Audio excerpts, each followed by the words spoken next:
ಗೊರವಯ್ಯನಿಂದ ಒಂದೇ ವಾಕ್ಯದಲ್ಲಿ ನುಡಿಯಲಾಗುವ ಭವಿಷ್ಯವಾಣಿಗೆ ಇದು ಹೆಚ್ಚು ಜನಪ್ರಿಯವಾಗಿದೆ. ಈ ದೇವರು ಶಿವನ ಇನ್ನೊಂದು ಅದ್ಭುತವಾದ ರೂಪ. ಇದು ಗೌರವ ಹಾಗೂ ಹಲವಾರು ಸಮುದಾಯಗಳ ಮನೆ ದೇವರಾಗಿದ್ದಾರೆ. ಇಲ್ಲಿ ಸಂತಾನ ವೃದ್ಧಿ, ಕಷ್ಟ ನಿವಾರಣೆಗೆ ಹಲವಾರು ಹರಕೆಗಳನ್ನು ಮಾಡಿಕೊಳ್ಳಲಾಗುತ್ತದೆ. ಹೌದು ಸ್ನೇಹಿತರೆ, ಅದೇ ಕರ್ನಾಟಕದ ಸುಪ್ರಸಿದ್ಧ ದೇವಾಲಯ 7 ಕೋಟಿ ಮೈಲಾರ ಲಿಂಗೇಶ್ವರ. ಮೈಲಾರ ಲಿಂಗೇಶ್ವರ ದೇವಸ್ಥಾನ ಕರ್ನಾಟಕದ ಪ್ರಮುಖ ದೇವಾಲಯಗಳಲ್ಲಿ ಒಂದಾಗಿದೆ. ಬಳ್ಳಾರಿ ಜಿಲ್ಲೆಯ ಹೂವಿನ ಹಡಗಲಿ ತಾಲೂಕಿನಲ್ಲಿರುವ ಈ ಧಾರ್ಮಿಕ ಕೇಂದ್ರ ಒಂದು ಅತ್ಯದ್ಭುತ ದೇವಸ್ಥಾನವಾಗಿದೆ. ಈ ಒಂದು ಅದ್ಭುತವಂತಹ ದೇವಸ್ಥಾನ ತುಂಗಭದ್ರಾ ನದಿಯಿಂದ ಕೇವಲ 2 ಕಿಲೋಮೀಟರ್ ದೂರದಲ್ಲಿದೆ. ತಾಲೂಕು ಕೇಂದ್ರವಾದ ಹೂವಿನ ಹಡಗಲಿಯಿಂದ ಮೈಲಾರ ಕೇವಲ 40 ಕಿಲೋಮೀಟರ್ ದೂರದಲ್ಲಿದೆ. ಹಾಗೆ ರಾಣೆಬೆನ್ನೂರಿನಿಂದ 34 ಕಿಲೋಮೀಟರ್ ದೂರದಲ್ಲಿದೆ. ಉತ್ತರ ಕರ್ನಾಟಕದ ಅವಳಿ ನಗರಗಳಾದಂತಹ ಹುಬ್ಬಳ್ಳಿ, ಧಾರವಾಡದಿಂದ ಸುಮಾರು 120 ಕಿಲೋಮೀಟರ್ ದೂರದಲ್ಲಿದ್ದರೆ, ರಾಜ್ಯದ ರಾಜಧಾನಿ ಬೆಂಗಳೂರಿನಿಂದ ಸರಿಸುಮಾರು 330 ಕಿಲೋಮೀಟರ್ ದೂರದಲ್ಲಿದೆ. ವಾರ್ಷಿಕವಾಗಿ ಜರುಗುವ ಮೈಲಾರ ಲಿಂಗೇಶ್ವರನ ಜಾತ್ರೆಯು ಕರ್ನಾಟಕ ಅಲ್ಲದೆ ವಿವಿಧ ರಾಜ್ಯಗಳಿಂದಲೂ ಹೆಚ್ಚು ಪ್ರಸಿದ್ಧಿಯನ್ನು ಪಡೆದಿದೆ. ಲಕ್ಷಾಂತರ ಜನರು ರಾಜ್ಯದ ಮೂಲೆ ಮೂಲೆಗಳಿಂದ ಈ ಜಾತ್ರೆಗೆ ಬರುತ್ತಾರೆ. ಫೆಬ್ರವರಿ ಸಮಯದಲ್ಲಿ ಜರುಗುವ ಈ ಜಾತ್ರೆಯು ಬಲು ಮುಖ್ಯವಾಗಿ ಗೊರವಯ್ಯನಿಂದ ಒಂದೇ ವಾಕ್ಯದಲ್ಲಿ ನುಡಿಯುವ ಭವಿಷ್ಯವಾಣಿಗೆ ಹೆಚ್ಚು ಜನಪ್ರಿಯವಾಗಿದೆ. ಗೊರವ ಸಮುದಾಯದ ಯಾರೊಬ್ಬರಾದರೂ 12 ದಿನಗಳ ಕಾಲ ಉಪವಾಸ ವ್ರತಾದಿಗಳನ್ನು ಕಟ್ಟುನಿಟ್ಟಾಗಿ ಮಾಡಿ ನಂತರ ಕ್ಷೇತ್ರದಲ್ಲಿರುವ ಬಿಲ್ಲುಗಂಬವೊಂದರ ಮೇಲೆ ಏರಿ ಒಗಟಿನ ರೂಪದಲ್ಲಿ ಒಂದು ವಾಕ್ಯವನ್ನು ನುಡಿಯುತ್ತಾನೆ. ಅದೇ ಆ ವರ್ಷಕ್ಕೆ ಸತ್ಯವಾದ ವಾಕ್ಯವಾಗುತ್ತದೆ.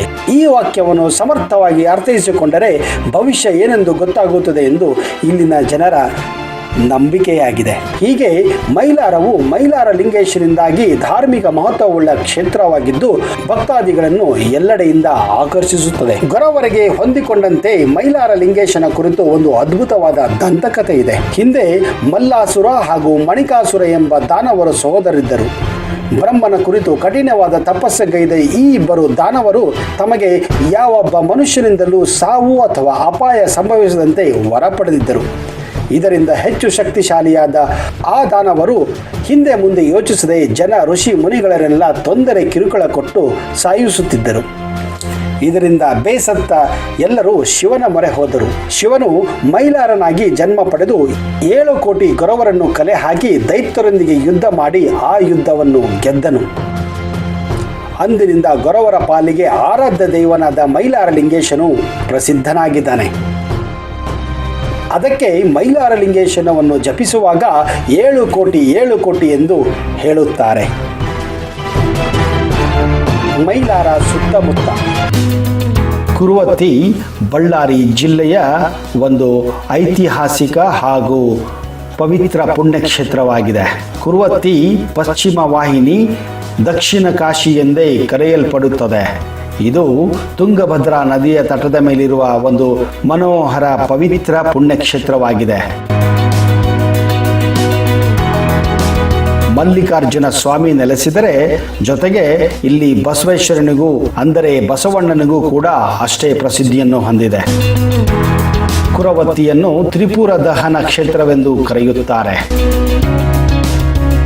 ಭಕ್ತರ ಗಾಯಾಳುಗಳನ್ನು ಗುಣಪಡಿಸಲು ಬಸವೇಶ್ವರ ಅಂದರೆ ನಂದಿ ಇಲ್ಲಿ ಬಂದ ಕಾರಣ ಕುರುವತ್ತಿಗೆ ಈ ಹೆಸರು ಬಂದಿದೆ ಎಂದು ಇತಿಹಾಸ ಹೇಳುತ್ತದೆ.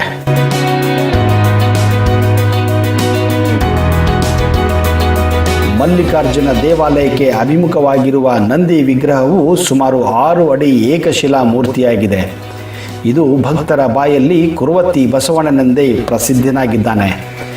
ಇಲ್ಲಿ ಮಲ್ಲಿಕಾರ್ಜುನಗಿಂತ ಬಸವಣ್ಣನೇ ಹೆಚ್ಚು ಜನಪ್ರಿಯ.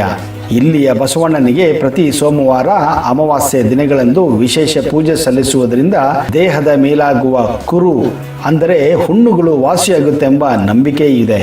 ಇದೇ ಕಾರಣಕ್ಕೆ ಕುರುಗಳನ್ನು ಒತ್ತೆ ಹಿಡಿದು ವಾಸಿ ಮಾಡುವುದರಿಂದ ಈ ಒಂದು ಪ್ರದೇಶಕ್ಕೆ ಕುರುವತ್ತಿ ಎಂಬ ಹೆಸರು ಬಂತೆಂದು ಇಲ್ಲಿನ ಹಿರಿಯರು ಹೇಳುತ್ತಾರೆ. ಬಳ್ಳಾರಿಯಿಂದ ಸುಮಾರು 170 ಕಿಲೋಮೀಟರ್ ದೂರದಲ್ಲಿದ್ದರೆ ದಾವಣಗೆರೆಯಿಂದ ಕೇವಲ 54 ಕಿಲೋಮೀಟರ್ ದೂರದಲ್ಲಿದೆ. ಹಾಗೆಯೇ ರಾಜ್ಯದ ರಾಜಧಾನಿ ಬೆಂಗಳೂರಿನಿಂದ ಸುಮಾರು 331 ಕಿಲೋಮೀಟರ್ ದೂರದಲ್ಲಿದೆ.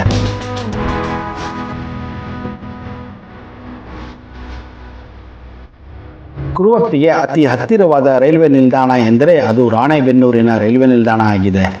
ರಾಣೆಬೆನ್ನೂರು ಕುರುವತ್ತಿಯಿಂದ ಸುಮಾರು 35 ಕಿಲೋಮೀಟರ್ ದೂರದಲ್ಲಿದೆ.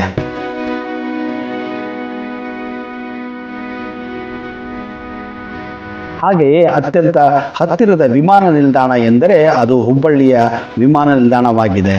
ಸ್ನೇಹಿತರೆ, ಹುಬ್ಬಳ್ಳಿಯಿಂದ ಕುರುವತ್ತಿ ಸುಮಾರು 115 ಕಿಲೋಮೀಟರ್ ದೂರದಲ್ಲಿದೆ.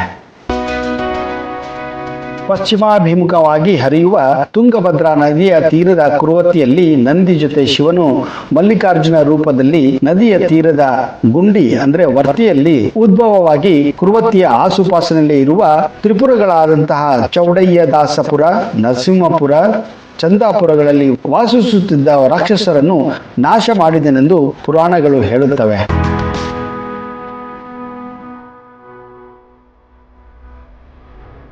ಅದಕ್ಕಾಗಿಯೇ ಈ ಪ್ರದೇಶವನ್ನು ಕುರುಹುಗತ್ತಿ ಎಂದು ಕರೆಯುತ್ತಿದ್ದರು.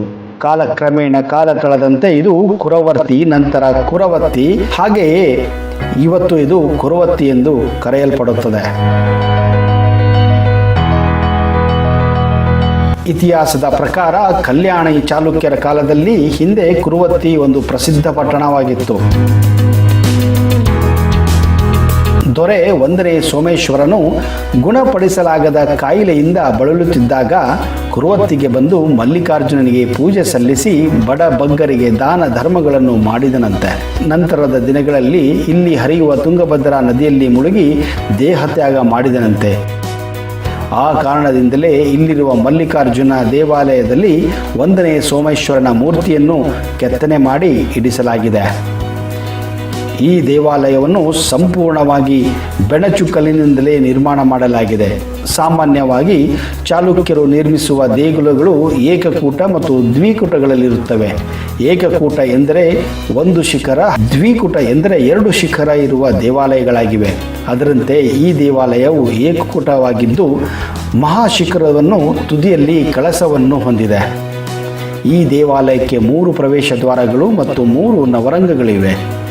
ಈ ನವರಂಗಗಳನ್ನು ಸೇರಿಸಿ ಒಂದೇ ರಂಗಮಂಟಪಕ್ಕೆ ಜೋಡಿಸಲಾಗಿದೆ.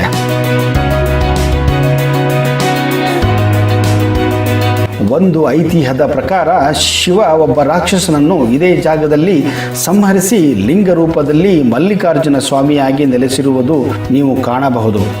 ನಿತ್ಯವೂ ಪೂಜೆ ನಡೆಯುವ ಈ ದೇವಾಲಯದಲ್ಲಿ ಶಿವರಾತ್ರಿಯ ಸಮಯದಲ್ಲಿ ಸುತ್ತಮುತ್ತಲಿನ 10 ಹಳ್ಳಿಗಳಿಂದ ಲಕ್ಷಗಟ್ಟಲೆ ಭಕ್ತರು ಬಂದು ಸೇರುತ್ತಾರೆ.